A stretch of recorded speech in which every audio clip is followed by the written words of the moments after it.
시청자 여러분 안녕하십니까. 7월 27일 시사정담 시작하겠습니다. 시청자 여러분, 어제 열린 국회 국토교통위와 법사위에선 윤석열 정부의 닭공장관 3인방으로 불리는 원희룡 국토부 장관과 한동훈 법무장관이 민주당을 상대로 이재명 책임론으로 역공을 펴며 야당 공세를 완전 제압했습니다.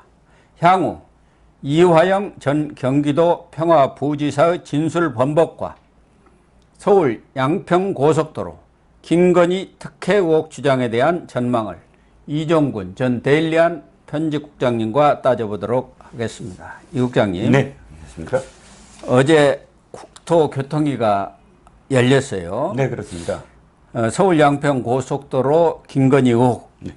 특혜 의혹이 제기된 지 네. 처음 열렸기 때문에 네네. 야당의 공세가 거셀 것으로 예상이 됐고, 네. 또 원희룡 장관도 단단히 마음을 먹고 이 출전을 한 것 같습니다. 네네. 그런데 지금 어제 이 국토교통위를 보면은 네. 원희룡 장관에 대한 네네. 뭐 태도 문제라든가 네. 또 이 자료 제출 문제, 네.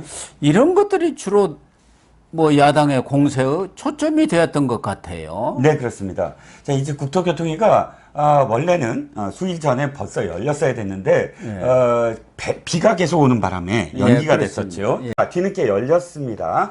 원래 선배님도 잘 아시겠지만 상임위 열리면 맨 처음 시작이 자료 공방 뭐 언제나 있어 왔어요. 그런데 어저께는 제가 보기에 좀 다른 양상으로 갔습니다. 뭐냐면 원래 상임위나 혹은 청문회에서 자료를 왜 안 내놔요? 자료를 내놓으세요. 이걸로 질타하는 게 최소 한 30분 이상 걸리거든요. 그렇죠. 근데 어제는 바뀌었어요.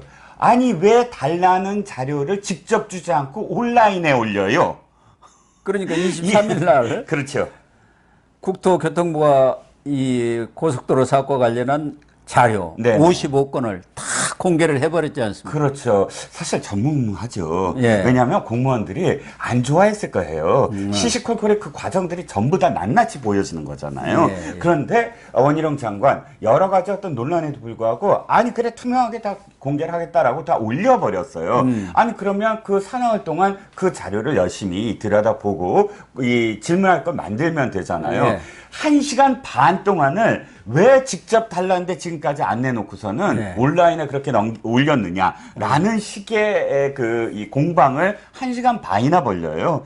사실 오늘 새벽까지 차수변경에서 하긴 했지만 그만큼의 시간을 까먹잖아요. 그러니까 이 야당 의원들이 중요한 건 원희룡을 공격하겠다라는 마음을 먹고 왔지 김건희 여사 일가 땅에 대한 새로운 어떤 의혹을 제기하겠다. 이런 여기에 초점이 맞춰져 있지 않다는 거죠. 또 하나는 원희룡 장관이 이번 사건은 이해찬, 이재명 두 사람이 이렇게 특혜 의혹을 제기를 해가지고 벌어진 일이다. 네. 그러니까 정치 공세를 하기 위해서 이 거짓 선동을 한 것이다. 이렇게 지금 역공을 펴고 나선 거 아닙니까? 네, 그렇습니다. 그러니까 야당에서는 원희룡 장관에 대해서 일방적으로 백지화하고 자료도 제출 안 했으니까 사과 먼저 하라니까 사과는 그 사람들이 먼저 하고 야당이 먼저 하라 이렇게 지금 역공을 편 거 아닙니까? 그렇죠. 어떤 의미에서는 야당이 말려들고 있는 거예요. 왜냐하면 원희룡 장관은 그래 나하고 한번 붙어보자. 김건희 여사 의혹 그렇게 제기하지 말고 내가 다 대답해 줄게 하고 전면전을 선포를 한 건데 제가 아까도 말씀드렸지만 야당이 초점을 잘못 맞춘 게 원희룡 장관하고의 1대1 승부를 보려고 하면 질 수밖에 없어요. 원희룡 장관이 그 점을 지금 초점을 맞췄거든요. 민주당 의원들은 뭐냐면 아니 장관으로서의 책임을 져야지 장관이 갑자기 백지화한다. 수십억 원이 들어가는 수백억 원이 들어가는 그런 식의 지금 국정에 관련된 그런 이 공사를 하루아침에 백지화하는 장관이 어딨냐. 사과하라. 이렇게 초점을 맞춰보면 원희룡 장관은 감사합니다 하고 거기에 대해서 대응을 할 수가 있죠. 야 이건 의혹 제기를 당신들이 한 거 아니냐. 그러니까요. 잘못된 의혹 제기에 대해서 그걸 원상으로 되돌리는 사과를 하면 그럼 나도 원상으로 되돌리겠다라는 대답이 당연히 나올 수밖에 없는데 그걸 갖고 물고 늘어지니까 전체적으로 원희룡 장관을 상대로 한번 이겨보겠다. 생중계를 하잖아요. 그럼 생중계에서 원희룡 장관을 압박을 하고 타박을 하고 그럼 자기가 뜨잖아요. 네. 여기에 너무 매몰된 나머지 그것만 갖고 시간을 어마어마하게 허비해버린 거예요.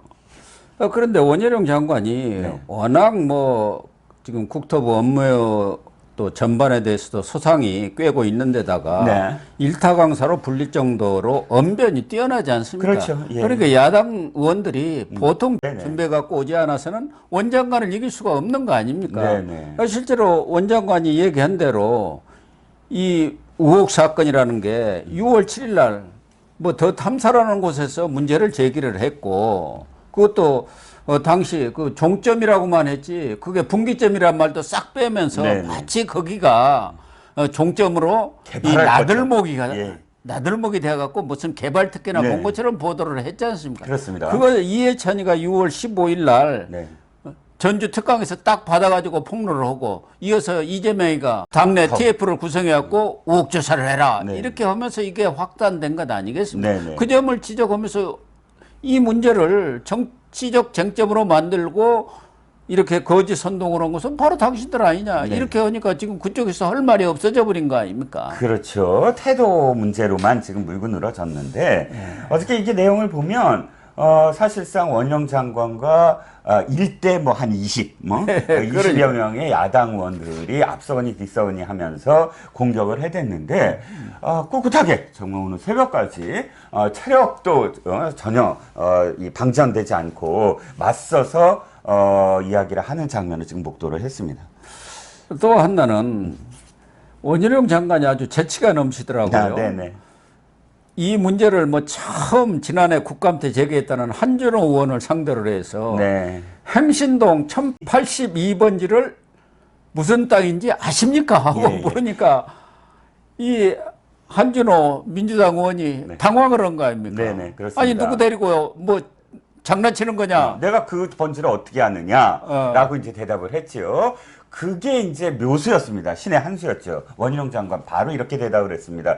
바로 행신동 당신의 지역 사무실 바로 옆 번지다. 아니 지역 사무실에 자기의 번지 수도 기억을 못하는 사람이 지난번 그러니까 지난번 국감 때 바로 한준호 의원이 공격을 해댄 거예요. 어떻게 공격을 해댔냐면 김건희 여사 일가의 양평 땅 집원을 딱 대고서는 이게 불법 용도인지 이제 아느냐 그랬더니 계속 물으니까 여러 가지 어떤 집원들을 계속 올리면서 추궁을 하니까 원희룡 장관이 이렇게 대답을 합니다. 확인해 보겠다라고 대답을 했는데 이것을 지금 한준호를 포함해서 민주당 의원들이 퍼나르면서 이미 그때 김건희 여사가 그 일가의 땅이 거기 있는 집원을 알고 있었던 증거다 이게. 이렇게 공격을 해댔거든요. 그러니까 원 장관이 알고 있었다는 것을 가지고 지금 공격을 하고 그 알고 있었기 때문에 그쪽으로 이렇게 도로를 변경한 거다. 노선을 변경한 거다. 이렇게 공격했는데. 그러니까 당신의 지역 사무실 몇 번지도 모르면서 어떻게 번지수를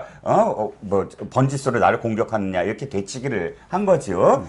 제 한준호라는 사람 다 아시다시피 굉장히 설화가 많은 사람이잖아요. 예. 김혜경과 김건희 옛날에 경선 과정에 두 후보 부인을 비교를 하면서 김혜경 두 아이의 엄마고 김건희는 토리의 엄마다라고 이야기해갖고 아주 표를 깎아먹는데 지대한 공헌을 했던 수행실장, 이재명의 수행실장 출신이죠.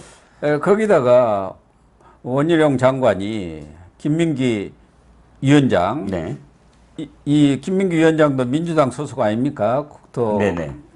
위원장이 이 장관이 백지화 선언하면은 양평 고속도로 사업이 백지화 되느냐, 장관이 마음대로 그렇게 해도 되느냐, 그러니까 야당에서는 이 백지화 책임을 자기가 지금 뒤집어 쓰게 생겼던 거 아닙니까? 네네, 그렇죠. 양평 그러니까 주민들한테. 그 부분에 대해서도 원 장관이 거짓 선동을 중단하면 당장 오늘이라도 즉시 사업을 추진하겠다. 이렇게 지금 대받아친 거 아닙니까? 그렇죠. 백지화라는 뜻을 다시 얘기를 한 거예요. 그러니까 중단이다. 네. 이거는 의혹을 계속 제기하면서 무리하게 추진할 수 없는 상황 아니냐. 그러니까 의혹이 원점으로 되돌아가면 이 사업도 원점에서 다시 시작할 수 있다라는 것을 다시 한번 공격을 했고, 제가 아까도 말씀드렸지만 야당이 이거 갖고 물고 늘어지면 사실은 이 원희룡 장관한테 지고 들어가는 거거든요.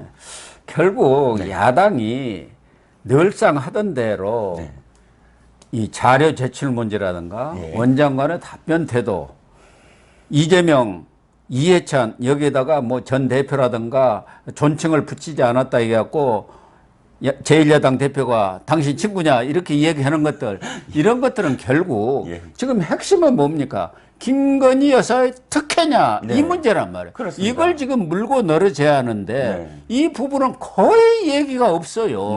왜? 지금 자료를 다 공개해 놓고 그동안 또 여러 가지 그 전문가들이 나와서 설명한 내용을 보면은 그걸 공개할 거리를 지금 잡지를 못한 거 아니냐. 그렇습니다. 결국은 야당이. 그래서 여기서 완전히 야당이 패한 겁니다. 그렇습니다. 김건희에 대해서 그 자료를 보니까 당신들이 이렇게 특혜를 줬구만.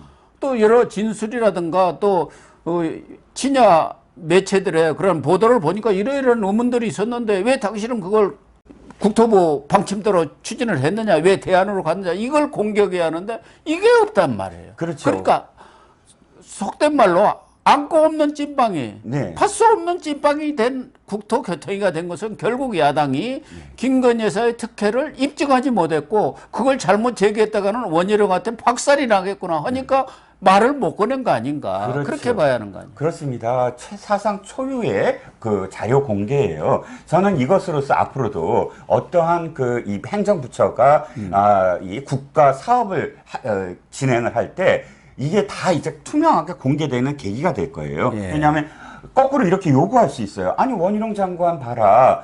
국토 사업과 관련해서 모든 계획과 그 중간에 사업 과정을 모두 다 올리지 않았느냐. 이 부처도 올려라. 이렇게 요구할 수가 있거든요. 이렇게 되면 사실상 첫 번째 공무원들의 특권이 사라집니다. 공무원들은 그런 자료들을 다 갖고 있으면서 자기의 유리하게 예를 들어서 제대로 사업을 추진 안 하는 것들을 가려줄 수도 있고, 그러니까 복지부동을 가려줄 수도 있고, 또 무리하게 어떠한 그런 그 이 이권에 개입한 것도 가려줄 수가 있는데 이제는 모두 다 투명하게 공개되는 세상이 되거든요. 그러니까 야당이 지금 공격을 못하는 건 대개 이런 상임위나 혹은 청문회에서 공격하는 빌미가 뭔가 숨기는 게 있다. 이렇게 출발하거든요. 거 봐라. 자료 제출 못하지 않느냐. 온갖 의혹을 다 제기한 다음에 거기에 대해서 자료 제출해. 근데 못하잖아. 이거 숨기는 거야. 이게 패러다임이에요. 그런데 지금 55개 가지의 파일이라고 하지만 제가 들여다봤더니 진짜 처음부터 끝까지 A부터 C까지의 모든 사업의 과정들이 다 들어가 있고요. 그 다음에 지금까지 밝혀지지 아니한 또 다른 자문위원들의 자문까지도 들어가 있더라고요. 문재인 정권 시절에 했던 이런 부분들이 다 있음으로 해서 사실상 야당 의원들이 공격할 거리도 없고, 두 번째는 왜 이모 사건, 3M 사건처럼 공부 안 하잖아요. 사실은 공부를 안 하는 정도가 아니라 이번에는 했다고 봅니다. 자료도 다 공개를 했고 그랬는데 자기들이 거기에서 김건희 특혜라고 할 만한 것을 찾아내지를 못한 거예요. 그렇죠. 당에서 이렇게 총력전을 벌이고 모든 국민이 관심이 쏠리는 이 사안에 대해서 과거 같으면은 뭐 저 법사위 같은 경우 이 청문회니까 그냥 대충 와가지고 보좌관들이 써준 거 가지고 좀 공격이나 하고 말겠다 했지만 이번에는 그렇지 않지 않습니까? 자료까지 다 공개했고 이게 논쟁이 오랫동안 진행됐기 때문에 야당 의원들도 알 만큼 아는데 찾을래야 찾을 수가 없었던 것 아닌가 이렇게 보여지고, 특히 어떤 부동산 전문가라든가 이런 사람들한테 물어봐도 분기점이 생기면은 땅값이 전혀 오르지 않고 오히려 마이너스가 된다는 건 타는 건 나들목이 생겨한단 말이야. 그런데 거기는 지금 김건희 여사 땅 500m인가 근처라는데 그게 가까울수록 분기점이 가까울수록 땅이 더 떨어지는 거예요. 더 그렇습니다. 손해가 난. 그러니까 그걸 되치게 할 만한 그런 논거를 찾아내지 못한 거 아닌가. 또 지금 강화 IC 그 부분에 대해서는 야당도 다 동의하고 있는 거 아닙니까? 그렇죠. 그래야 거죠. 양평한테, 양평 국민한테 강화의실을 만들어야 도움이 된다. 네네. 그러려면은 그게 원안보다는 대안으로 가는 게 더 타당하는 게 자기들이 봐도 그렇죠. 이해를 제기할 만한 게 없었던 거 아닌가. 그렇습니다. KBS 더 라이브에 무슨 뭐 전문가라고 교수가 나와갖고 이렇게 주장을 했어요. 아니다. 강상면 그 김건희 여사 일가 땅에 300채의 아파트를 지을 거다. 이렇게 했어요. 그거 갖고 또 막 그냥 이 괴담을 퍼뜨리니까 어저께 박정아 의원이 원영 장관한테 질문한 거예요. 그게 가능해요? 했더니 원 장관이 이렇게 정확하게 정리를 합니다. 그거요. 상수원, 그러니까 이 상수원 구역, 수변 구역은요. 법으로 개발이 금지돼 있어요. 거기에 300채 이상의 아파트를 지으려면 지금 민주당이 나서서 법을 개정해야만 가능합니다. 즉 이게 말이 안 되는 게요. 그 아파트 개발구는 전문가가 누군지는 모르지만 그거 갖고 민주당이 지금 계속 괴담을 퍼뜨리는데 자기네들이 법 개정해주면 돼요. 하지만 법으로 묶여 있는 거를 그렇게 가정해서 아파트를 지을 수 있다? 그리고 솔직히 거기 아파트 완전히 그 분양 안 됩니다. 왜? 말씀하셨듯이 JCT, 즉 매연만 막 나는 곳에서 왜 그 아파트가 분양이 제대로 되겠습니까? 말이 안 되죠. 그래서 결국은 이번에 야당이 이른바 무슨 유튜브인가 인터넷 언론 매체의 보도를 보고 그것이 아주 제대로 딱 걸렸다 해가지고 달라들었는데 결과적으로는 괴담 정치가 된 것이고 이재명 대표까지도 대망신을 당했다 이렇게 볼 수밖에 없는 거 아닙니까? 결국 김어준이가 어떻게 됐습니까? 이번에 음모론 괴담 제기했다가 아주 다 된통 당하게 된 상황 아닙니까? 네, 그렇죠. 한기호은 서희초등학교 그 여교사의 안타까운 죽음에 대해서 그게 무슨 여당 삼선 의원 그 문제를 제기를 했었던 거 아닙니까? 근데 그게 사실이 아닌 걸로 다 드러나니까 완전히 본인도 망해버린 것과 마찬가지로 이번에 민주당도 뭐 누구를 편들기 위해서 이 얘기하는 건 아니지만 김건희 여사의 특혜 의혹을 제기했다가 그게 김건희 여사라든가 그 처가 쪽에서 일부러 땅을 산 게 아니고 원래부터 선산이 있었던 땅이라는 거 아닙니까? 그리고 거기가 나들목을 만들었다고 한다면은 그게 아무리 대안이 더 양평 군문이라든가 교통량 해소 또 경제적 효과가 크다고 하더라도 오해를 받을 만한데 나들목이 아니고 분기점이란 말이에요. 그냥 지나가 버리니까 매연만 있고 아무런 집가 상승에 도움이 안 된다는 것은 뭐 부동산 전문가 아니라도 보통 사람도 다 아는 거 아닙니까? 이게요, 민주당 말이 맞으려면 지금 이 하나가 있어야 돼요. 뭐가 있어야 되냐면 양서면인가요? 원안. 양서면 주민들이 머리띠 두르고 지금 원희룡 장관 집 앞에서 시위 벌여야 돼요. 그렇죠. 왜냐하면 아니 우리 쪽으로 오는 그 황금의 JCT를 왜 저쪽으로 보내? 우리 쪽으로 보내야 돼 하고 난리를 쳐야 돼요. 그게 그렇게 좋으면. 그런데요, 실제로 언론들을 보면 거기에 있는 주민 중에 대다수가 아이고 다행이다. 그러니까요. JCT 오면 우리 마을이 3등분 되고 다 잘라지고 그 다음에 어마어마한 공사들이 있어서 터널도 다시 해야 되고 아니 우리는 원하지 않아. 우리 땅값만 지금 내려가고 있어 라고 한다는 거예요. 그러니까 그런 현상이 말씀하셨듯이 그냥 강상면이 그렇게 좋으면 양서면이 난리를 쳐야 되는데 양서면은 환영하고 있다는 거죠. 그리고 여론조사를 보면은 대안이 낫다는 게 원안보다 훨씬 높지 않습니까? 그렇기 때문에 이번 이 의혹 제기 여기 싸움에서는 야당이 완전 대패를 했다.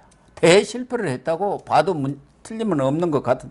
그렇다고 해서 지금 야당이 이 공세를 멈출 것이냐 사과를 하고 그럴 일은 전혀 없는 거예요. 지금 제가 어제 국토교통에서 자기들이 충분히 따질 수 있고 뭐 오늘 새벽까지 다음날 차수를 변경해서 새벽까지 진행을 했는데도 불구하고 김건희 여사 특혜를 아무도 제대로 지적도 못했고 제기도 못한 상황인데 지금 국정조사를 또 하자는 거 아닙니까? 네. 푸닥거리를 또 하겠다는 거예요. 계속 그러니까 의혹만 제기하는 푸닥거리를 하겠다는 것이고요. 그 이유는 후쿠시마랑 그다음에 그 열사 그러니까 왜 그 건설 노동자 분신 사건 이런 사건들로 지지를 올리려고 했는데 지지율이 안 오르거든요. 예. 이거밖에 없다라고 지금 판단을 하고 있는 것 같고요. 실질적으로 지난 13일 날 민주당 출입 기자들을 데리고 삼계탕 오찬을 했거든요, 이재명이. 예. 비보도 원칙으로 해서 전혀 그 안에서 무슨 얘기를 했는지 바깥으로는 안 나오고 있지만 제가 들리는 바에 의하면 관계자들한테 이제 들은 바에 의하면 당시에 이렇게 얘기를 했대요. 그 기자가 이렇게 질문했다는군요. 아니, 후쿠시마 아무리 장애 집회를 해도 그 열의가 없는데요? 그거 계속 하실 거예요? 그랬더니 이재명이 이렇게 대답을 했다는군요. 아니요, 우리는 양평 갖고 물고 늘어질 겁니다. 양평을 끝까지 갈 겁니다. 양평 보세요. 여러 의혹이 계속 나옵니다. 라고 대답을 했다고 합니다. 그러니까 무슨 뜻이냐면 우리는 오로지 양평만 팬다. 뭐 이렇게 되는. 아니 여러 의혹이 나오면은 국토교통에서 그걸 물고 늘어져 가지고 원희룡 장관을 아주 그냥 죽사발을 만들어야 하는데 오히려 원희룡 장관이 이재명 대표를 박살을 내버린 거 아닙니까? 네, 그렇죠. 재밌는 건요. 어저께부로 민주당이 약간 또 지금 말이 바뀌고 있어요. 왜냐하면 지금까지 처음에 출발했을 때 양평 주민들이 이거 반대해요. 6번 국도가 지금 막혀요. 이렇게 얘기했다가 양평 주민들이 민주당 앞에서 시위를 하고 지금도 사실상 양평 주민들이 민주당을 압박을 하고 있잖아요. 그러니까. 너희들이 이렇게 갖고 이게 망쳐졌다. 그러니까 어저께 이제 원희룡 장관이 오늘이죠. 오늘 양평으로 가겠다 내가 이렇게 얘기를 하니까 양평에 왜 가냐고 막 화를 내면서 양평 얘기에서 하남으로 또 바뀌는 거예요. 하남이 원래 거기에 뭐 그 국도가 어떻게 돼서 고속도로에 편의가 있어야 되는데 하면서 양평은 쑥 들어오고 갑자기 느닷없이 하남 얘기를 끌어들여 갖고 이 논점을 흐리게 만드는 그런 양상을 보이고 하남 있습니다. 얘기 나오면 그 하남에 민주당 출신 전 시장이 매입한 땅을 많이 사가지고 네. 지금 크게 뭐 4배인가 5배 올라버렸다는 거 아닙니까? 발표되기 전에. 네. 발표되기 전에 땅을 사가지고. 네. 그러면 그 얘기부터 나오면은 민주당이 할 말이 없는 것이죠. 그러게. 어쨌든 뭐 민주당이 국토교통위 결과를 보면은 민주당이 더 이상 이 문제를 물고 늘어져봤자 얻을 것은 없다. 이렇게 결론을 내도 뭐 틀림은 네. 없는 것 같고 네. 결국 그렇게 되면은 오히려 여론만 악화될 뿐이다. 이런 생각이 듭니다. 네, 네. 완승을 했어야 되는데 완패를 했다. 뭐. 예, 그렇게 결론을 내리면 될 것 같습니다.